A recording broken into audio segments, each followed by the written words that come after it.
আমি মুবাশ্বের সাইকেলে ঘুরছি সারা বাংলাদেশ। সাইকেলে সারা বাংলাদেশ ভ্রমণের আজ আমার ৪৬তম দিন। আর ৪৬তম দিনে আমি আছি ঠাকুরগাঁওয়ের বালিয়াডাঙ্গি উপজেলায়। তো আজকের গন্তব্য এই বালিয়াডাঙ্গির হরিণমারি সীমান্তের সেই মন্ডুবালা গ্রামের ঐতিহ্যবাহী প্রায় ২০০ বছরের পুরনো সূর্যপুরী আম গাছ। তো আমার সঙ্গে আছেন এই তো বড় ভাই মেহেদি হাসান রুবেল, আর আমি হচ্ছে মুরাদ, আমি হচ্ছে রাহাত। তো এই ভাইদের বাসা হচ্ছে লাহিড়ীতে।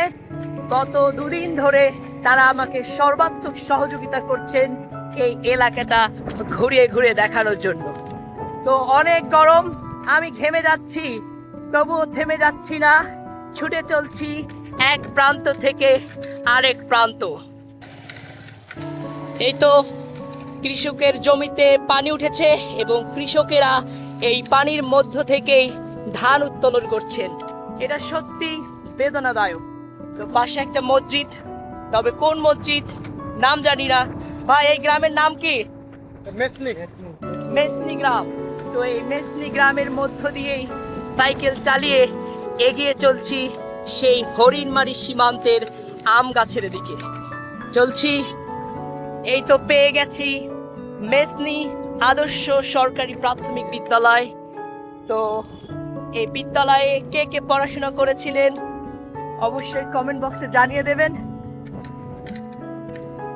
রাস্তার অবস্থা দেখে বোঝা যাচ্ছে গ্রামে বর্তমানে কাটামারি চলছে, কৃষকেরা ধান চুলছেন, মারাই চলছে।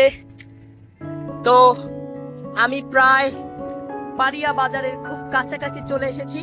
তো ভাইকে এখন জিজ্ঞাসা করব, ভাই এই পারিয়া বাজার থেকে আম গাছের দূরত্ব কত কিলোমিটার? 3 কিলোমিটার পারিয়া বাজার থেকে। আর মাত্র 3 কিলোমিটার। তো চলুন যাওয়া যাক। এই গ্রামের প্রকৃতি সত্যি অসাধারণ। এই খড়ের মধ্যে সাইকেল চালাতে ভীষণ কষ্ট হচ্ছে, অনেক রিস্কি, কারণ এখানে মৃত্যু ঝুঁকিও থাকে। এই তো গ্রামীণ কৃষকেরা ধান মাড়াইয়ের কাজ চলছে এখানে।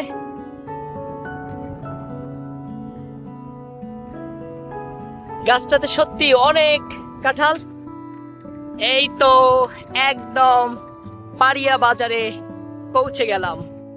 তো বাজারে ঢুকতেই ওই তো ভাইগুলো আমাকে থামতে বললো। কালকে তো ভাইয়ের সাথে লাইরিতে দেখালো, আজকে আবার আমার বাজার, এটা পারিয়া বাজার, এখানে ভাইয়ের সাথে দেখা। তো ভাইরা ছবি তুলছেন, কথা বলছেন।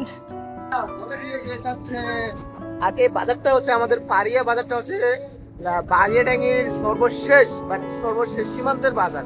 তো এখান থেকে হরিণমারি হাট মাত্র 4 কিলোমিটার। এই তো দক্ষিণ পারিয়া সরকারি প্রাথমিক বিদ্যালয়। কি ভাই বাইক চালাতে চালাতে ক্লান্ত নাকি? হ্যাঁ ভাই, বাইক চালাইতে চালাইতে ক্লান্ত হয়ে গেছি। আর আমি তো সাইকেল চালাতে চালাতেও ক্লান্ত হইনি। তো যাচ্ছি আর যাচ্ছি নতুন পথে, নতুন কিছু দেখছি। বাংলাদেশটা সত্যি অসাধারণ, তবে বাংলাদেশের মানুষগুলো আরেকটু অসাধারণ হলে আরো বেশি ভালো হতো। এটা হচ্ছে সীমান্তবর্তী এলাকা, তবে রাস্তা কিন্তু একদম পাকা, একদম আনবিয়ারেবল হিট। আপনাদের কাছে অনুরোধ, আপনাদের বাড়ির সামনে ছোট্ট কৌটাতে বা পানির পাত্রে পানি রাখবেন ছায়াযুক্ত স্থানে, যাতে রাস্তার কুকুরেরা এবং বিভিন্ন পশু পাখিরা ওখান থেকে পানি পান করতে পারে। তো ওই তো ভাইরা আমার আগেই চলে গিয়েছে।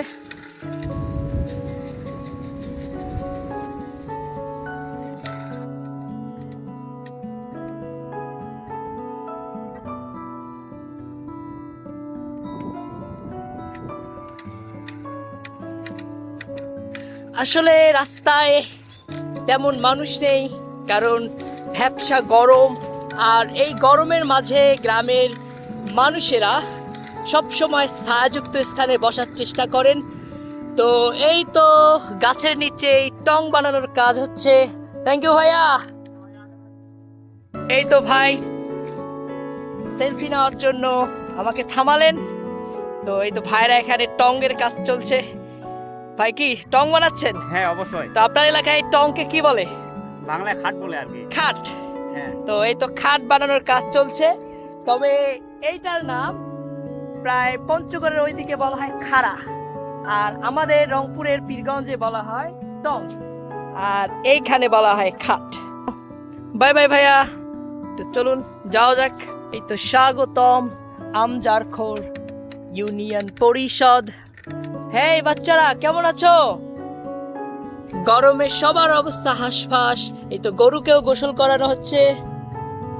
এই তো ভাইয়া টঙ্গে বসে বিশ্রাম নিচ্ছেন। তো এই তো গ্রামীণ ঘরগুলো অনেক পুরাতন। আগে এরকম ঘর ছিল, এখন প্রায় তেমন দেখাই যায় না। এই তো মায়েরা ধান শুকাচ্ছেন।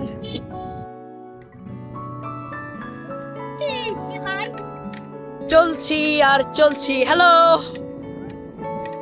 এই তো 104 নং তারাঞ্জু বাড়ি সরকারি প্রাথমিক বিদ্যালয়। রাস্তার পাশেই এই তারাঞ্জু বাড়ি সরকারি প্রাথমিক বিদ্যালয়, একদম বালিয়াডাঙ্গির ওই পারে, কিন্তু আর কোনো উপজেলা নেই। এইটা হচ্ছে সর্বশেষ এই দিককার উপজেলা। পাশে মসজিদ।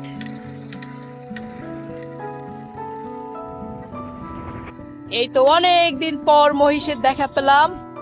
বাংলাদেশ থেকে প্রায় হারিয়ে যেতে চলেছে। তো দেখা হয়ে মহিষের সঙ্গে খুব ভালোই লাগলো।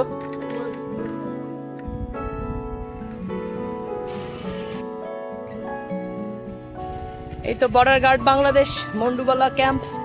এই তো সেই ক্যাম্প। আর আম গাছটা কিন্তু খুব কাছাকাছি।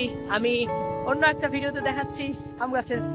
তো আল্লাহ হাফেজ, দোয়া করবেন আমার জন্য। এভাবে আমি যা দেখবো আপনাদেরকে তাই দেখাবো। আল্লাহ হাফেজ।